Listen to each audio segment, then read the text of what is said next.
There is a muscle hiding inside your lower leg right now, and most people have never heard its name. It sits deep behind your shin bone, tucked under the bigger calf muscle you can actually see. You cannot spot it in the mirror. Most days, you probably do not even feel it. But this small hidden muscle has a strange superpower. When it goes to work, it can pull sugar straight out of your blood without your pancreas lifting a finger. A peer-reviewed study from the University of Houston put real numbers on it.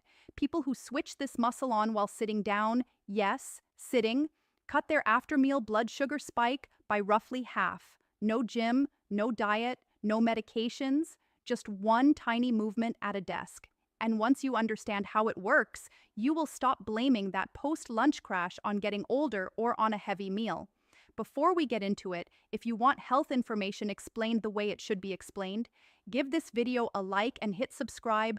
The goal is 300,000 subscribers, and every like really does push this channel forward. Practical checklist and follow-up posts live on my Telegram channel. The QR code is on your screen right now, so take a second to scan it. Now let's get into what is actually happening in your body. To understand the after-meal crash, you first have to understand glucose. Glucose is sugar in its simplest form, and it is fuel. That word matters. Every cell in your body runs on it. Your muscles burn it, your liver stores it, and your brain, this is the important part, depends on it almost completely. Cut glucose off from your brain for more than a few minutes, and you stop thinking clearly. So glucose is not the enemy. It is a basic, non-negotiable requirement for staying alive. The problem is never glucose itself. The problem is what happens when too much of it shows up in your bloodstream too fast, and your body has nothing useful to do with it. When you eat carbohydrates, things like bread, rice, pasta, potatoes, anything sweet, and yes, even some fruit, your digestive system breaks all of it down into glucose. The glucose enters your bloodstream. This is normal. This is supposed to happen. The trouble starts when a lot of glucose arrives at once. Picture a garden hose with a tap turned on gently. Water flows through, the hose holds its shape, everything is fine. Now imagine someone cranks that tap wide open, the hose bulges, the walls strain. That is roughly what your blood vessels deal with during a sharp sugar spike. Your body notices this surge right away and sends a message to your pancreas, a small organ tucked behind your stomach. The message is simple: release insulin and release it fast. Insulin is a hormone, and you can think of it as a delivery worker. Its job is to grab glucose out of the blood and shuttle it into cells where it can be used or stored. Some of it goes to your muscles, a lot of it goes to your liver, where it gets packed away as something called glycogen, which is basically your body's emergency fuel reserve. But here is where it gets interesting. If your muscles are already topped up and your liver is already full and you are sitting still on the couch after dinner, your body still has to do something with the leftover glucose. It does not just throw it away. It tucks it into your fat cells, and once it goes in there, it is very, very hard to get back out. Meanwhile, your hardworking insulin has done its job almost too well. It has shoved so much glucose out of your blood that your sugar level drops, sometimes lower than where it started before you eat. This is the crash, and this is where the symptoms millions of people describe every single day come from. Your blood sugar drops fast, and your brain, which lives on glucose, panics. It sends out an alarm: energy is running low, fix this now. A wave of tiredness washes over you. Your head feels foggy. Your thoughts get slow and sticky. Your eyelids feel heavy. And then comes that very specific, almost desperate craving for something sweet right now. A cookie, a candy bar, a handful of chocolate from the office kitchen. This is not weakness, and it is not a lack of willpower. It has nothing to do with your character. It is pure chemistry. Your brain is doing exactly what it evolved to do, protecting itself from running out of fuel by demanding more. Sugar went up fast, sugar came down fast, and now your brain is in energy conservation mode. It slows down everything that is not urgent, so it can keep the essential functions running. That is what is really happening when you hit a wall at 3 o'clock in the afternoon. There is a case from clinical practice that captures this perfectly. A woman named Linda, around 44, works as an accountant. Smart, capable, sharp in the morning. But every afternoon after lunch, she hits a wall. Her head goes foggy. She cannot concentrate on the numbers in front of her. And like clockwork, around 3 o'clock, she walks down the hall to the vending machine and buys a chocolate bar. For years, she told herself the same story, that she just had a sweet tooth, that she just had no discipline. But that was never the truth. Her brain was running the same biochemical cycle every single afternoon. The chocolate pushed her glucose back up, then it crashed again. By 6 o'clock in the evening, she felt completely wrung out, even though her actual workload that day was nothing unusual. She was not exhausted from work. She was exhausted from a blood sugar roller coaster nobody had ever explained to her. And every single one of those roller coasters cost you something. Every spike forces your pancreas to fire off more insulin. Once, twice, 100 times, 1,000 times, over the course of years, and eventually, the bill comes due. If any of this is starting to sound like your day, hit the like button. It helps other people who live with this exact pattern find this video. So what is the long-term damage? Here is the thing. Your pancreas is not infinite. It has a working life, and every excessive insulin release wears it down a little. At first, it keeps up easily. Then it slows down. Then your cells start to ignore the insulin signal. This condition has a name: insulin resistance. In plain terms, it means there is plenty of insulin in your blood, but your cells have stopped listening to it. The key is there, the lock is there, but the lock is jammed. To force glucose into the cell anyway, your pancreas has to release even more insulin. More and more, year after year, working harder and harder for less and less in return. The tricky part is that for a long time, your routine blood work can still look fine. There is no diagnosis, no flashing red light, but the fatigue is real. The belly fat is creeping in. The cravings will not let up. You live with all of this for years and cannot point to anything wrong. It feels too early to bother a doctor because nothing is dramatically broken, but something is off. And ironically, this exact moment, when nothing is officially wrong yet, is the easiest possible time to turn things around. Here is another pattern that shows up all the time in primary care.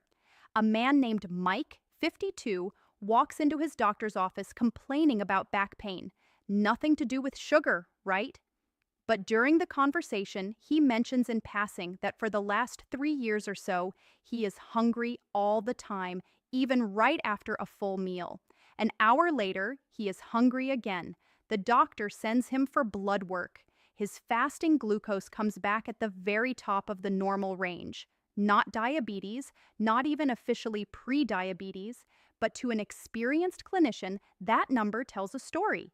The pancreas is running near its limit. The reserve is shrinking. The only reason nobody had mentioned it before is that on paper, everything looked technically fine. If this whole process is not interrupted, insulin resistance eventually slides into prediabetes. Prediabetes slides into type 2 diabetes. And once you are dealing with type 2 diabetes, the complications start showing up. Damage to your blood vessels, problems with your vision, kidney trouble, slow healing wounds on your feet. This is not a scare story. This is what medical practices in the United States see every single week. But here's the good news. While your numbers are still in range, all of this can be stopped, slowed, and in many cases, reversed. And the tool you need is simpler than you think. That tool is your own muscles. Inside every muscle cell, there are tiny structures called mitochondria. You do not have to remember the word. What matters is what they do. They work like little furnaces. They grab glucose out of your blood, burn it, and turn it into energy for movement and heat. While you are sitting completely still, those furnaces are running on a low pilot light. They need almost no fuel. But the second a muscle starts to contract, those furnaces flare up. They start burning glucose at a much higher rate. Here is where it gets really interesting. Normally, glucose has to use insulin as a key to unlock the cell door. No insulin, no entry. But a working muscle has a back door. It opens its own door, no key required. This is a completely separate biological mechanism, and it kicks in the moment a muscle contracts. Glucose flows straight from the bloodstream into the muscle cell. Your pancreas does not even need to get involved. Your blood sugar drops, your insulin stays calm, the roller coaster never gets going. This is why the 90 minutes after a meal are the most valuable window of the day for your metabolism. That is when glucose is rising. That is the exact moment when your muscles can grab it directly, before it has a chance to get stashed away in your fat cells, and before your pancreas has to fire up another big insulin release. So, which muscle does this job best? That is where the hidden muscle in your calf comes back into the story. But first, one quick note. Muscle activity really does control blood sugar, and the science on this is settled, but it only works if you do it consistently. One walk after one meal helps that one meal. A daily habit of moving after meals slowly rewires how your whole body handles glucose. Your cells become more sensitive to insulin, your muscles become hungrier for sugar, your whole metabolism shifts.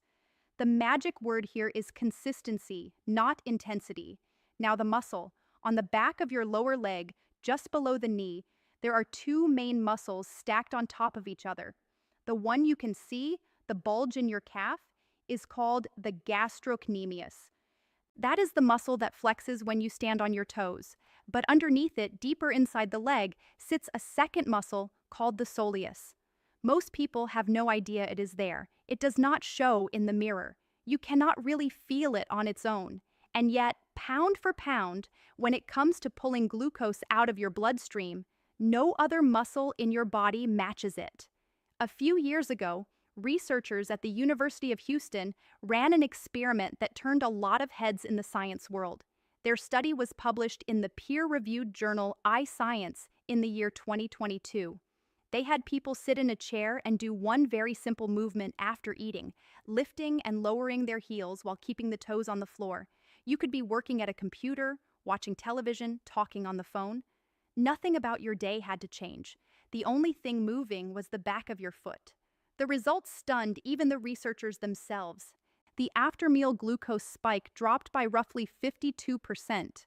Insulin release dropped by close to 60%. That second number is huge. It means the pancreas barely had to engage. The soleus was pulling glucose out of the bloodstream so fast that a big insulin response simply was not needed. You can try this right now while you are watching this video. Plant both feet flat on the floor, keep your toes pressed down. Now just lift your heels up slowly and let them back down. Up, down, at your own pace. No rush, no force. You can do this at your desk. You can do it on the couch. You can do it in a coffee shop and nobody around you will even notice. 10 to 15 minutes of this after a meal is enough to make a real measurable difference. The soleus is the most efficient single tool, but it is not the only one. The more muscles you get involved after a meal, your legs, back, core, and arms, the more glucose leaves your bloodstream and the faster it goes. There are a few more options and all of them fit into a normal day without any special planning. The first is a walk after eating. In one study, 2 groups were given the same meal. One group sat quietly afterward. The other group took a 10-minute walk at an easy pace. The walking group's blood sugar peak was roughly half of what the sitting group experienced. We are not talking about an hour on the treadmill. We are not talking about interval training. 10 minutes, easy pace. The route does not matter. You can step outside. You can walk laps around your living room while scrolling your phone. You can climb the stairs in your building a few times. The only rule is to move instead of sitting. The second option is squats, and they work even faster. The reason is simple. Squats fire up the biggest muscles in your entire body, your thighs and your glutes. Bigger muscle, more glucose pulled out per minute. The technique is straightforward. Stand tall, feet about shoulder width apart, toes pointed slightly outward. Lower yourself down as far as feels comfortable. You do not need to hit parallel with the floor. Keep your back straight. Let your knees track in the same direction as your toes so they do not collapse inward. Then push back up. Do 10 of them, slow and controlled. A great trick is to anchor it to your kettle. Turn the kettle on for your after-dinner tea, and while it heats up, do your set.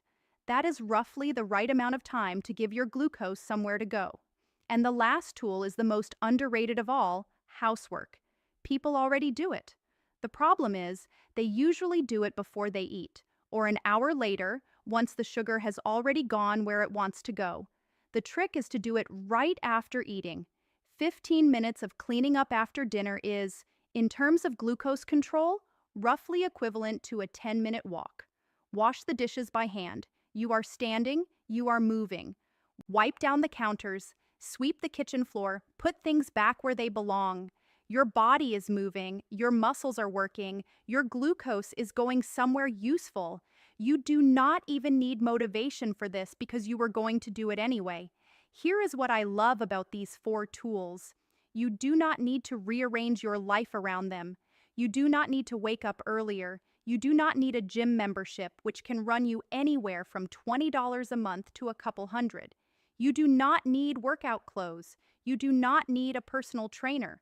You just stop sitting still for 10 or 15 minutes after you eat. Or if you really want to sit, then sit and wiggle your heels. That is it.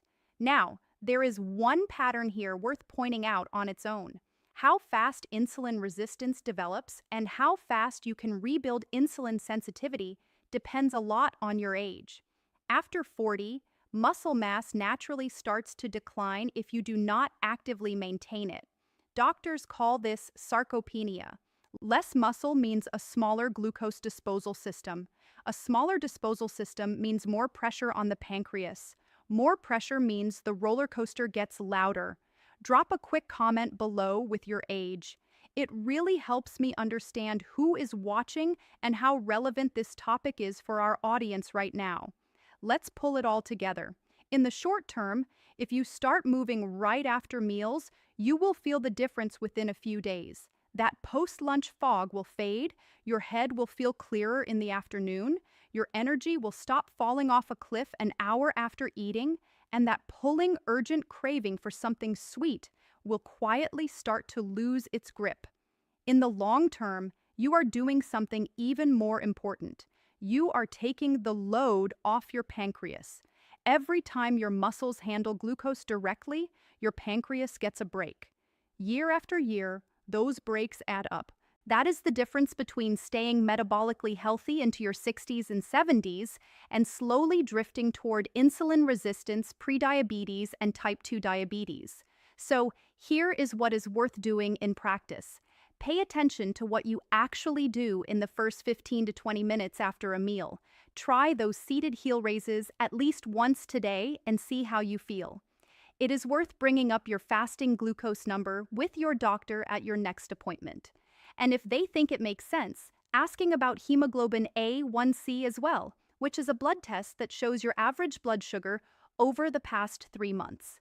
If you are already on medications like metformin or supplements like berberine or magnesium glycinate that some people take for blood sugar support, those are absolutely conversations to have with your provider, not with a YouTube channel. Take what is useful from this video, but run it past someone who knows your full health picture before you change anything. If you got something out of this, drop a like and subscribe. That is what helps this channel keep growing. The goal here is 300,000 subscribers, and every single one of you helps get us closer.